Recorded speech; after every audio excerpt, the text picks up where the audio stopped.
Umabot na po hanggang sa United Nations ang pag-apila ng kampo ni dating Pangulo at ngayon Pampanga Representative Gloria Macapagal Arroyo kaugnay ng pagkakakulong sa kanya.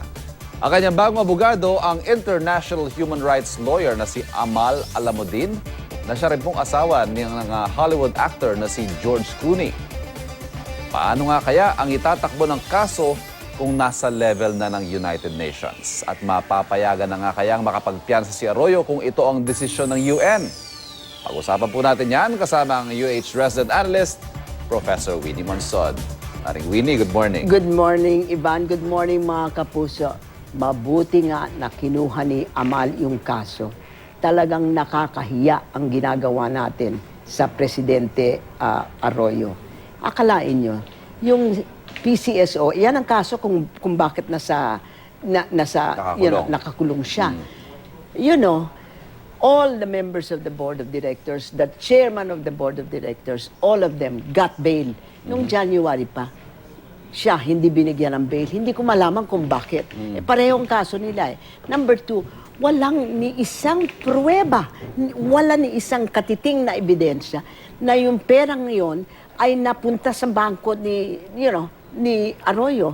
They have not been able to show the relationship between unexplained wealth and the money the PCSO money, the PCSO money. So why isn't she allowed? And that's the second time that she has been put in jail, ha? I mean, because the first time, remember, yung sa Maguindanao na sabi niya, have all of them win.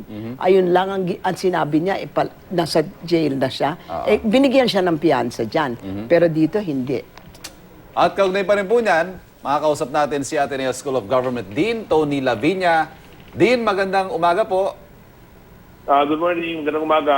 Hi. Yung petition po ni Attorney Clooney himukin ng UN ang Pilipinas na i-release si Arroyo dahil daw po sa kalagayan nito. Pwede pala yun, Dean?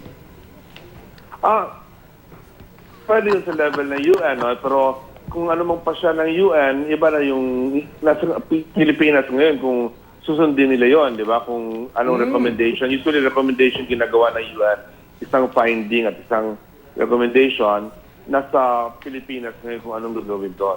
So ano ho yung persuasive effect nito, Dean? Optional pala kung pwedeng kung susundin o hindi. Parang yung malaking proseso sa isang bayan tulad ng Pilipinas na pinagayabang natin na rule of law country tayo, tumusunod tayo sa human rights, malaking bagay yun. Sang-ayon ako doon sinabi ni Maring Winnie, no, na malaking kahihiyan din yung ginagawa natin kay President GMA. No? Klaro naman kahit na anti-GMA marami sa atin, kailangan dapat yung tamang kaso ang final sa kanya. At mukhang maling kaso itong final, yung PCSO, tulad nung election sabotage case sa Maguindanao, medyo walang prueba laban kay President Arroyo. Kaya hindi ko naiintindihan kung bakit ang tagal ng pagpapasya sa bail. At kahit na yung, actually may motion na ngayon for demurrer na tawag, yung for dismissal na nandun na sa Sandigan Bayan. Medyo natatagalan. Hindi ba nakakahiya na yon? 4 na taon, more than 4 years, 5 years na nasa kulungan siya. Ni walang ebidensya. Hindi ko alam kung our lawyers are so bad or her lawyers are so bad. I don't know. But the point is, nothing has been proven against it, and she still is in jail. It is embarrassing. It is nakakahiya ang Pilipinas. Ang tingin nga po ni Attorney Clooney, political persecution daw ito. Ay talaga naman. Wala ka nang masasabi kung hindi ganon. Yung Sandigan Bayan Justices, bakit sila binigyan ng fianza yung mga taga PCSO? Tapos pag galing sa kanya, ando dun siya. Hindi siya binibigyan ng fianza. Talagang hindi ko maintindihan.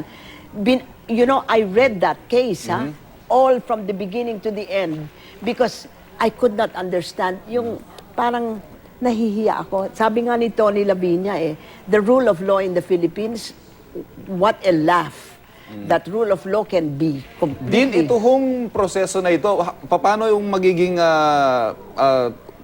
step by step nito? Nag-file si Attorney Clooney sa UN, and how will it go? Well, it goes to a committee ng yung parang expert committee, no? Coming from 5 different countries. Nakalimutan ko ngayon yung countries kung saan ang gagaling yung mga expert.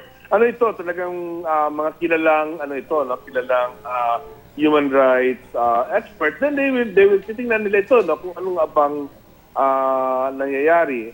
Siyempre, ang defense natin dyan, nasa judiciary na yan. May probable cause naman, etc., di ba? Pero, pagkikita mo yung yung kahihiyan dyan kasi lahat ng kanyang mga co-defendant nakapag-bail na. Siya pa na actually pagbabasahin mo yung kaso na yan, malinaw naman na si President GMA nag-rely siya dun sa mga subordinates niya dun sa pag-release ng pera na yun. No? Malinaw din na walang evidence na yung pera na ito ay ninakaw, no? Kasi plunder yan, di ba? Dapat ninakaw yung pera. From what I know, mukhang yung pera na yon ginamit for blood, di ba yung tinatawag nating yung blood ransom sa Middle East, di ba, ng ating mga kababayan. Pero di maaaring technical conversation pero parang hindi malinaw kung ano yung papel ni GMA dito. Titingnan niya ng human rights expert. Dean Lavinia, sa ngayon, special procedure pa lang. Kaya lahat confidential between the government of the Philippines and the United Nations. Pero kung walang magagawa dyan, gagawin na lang ordinary procedure, hindi ba? Ilalabas na lahat yung mga ebidensya, hindi ba? Pero pero that does not mean the government of the Philippines will obey the United Nations.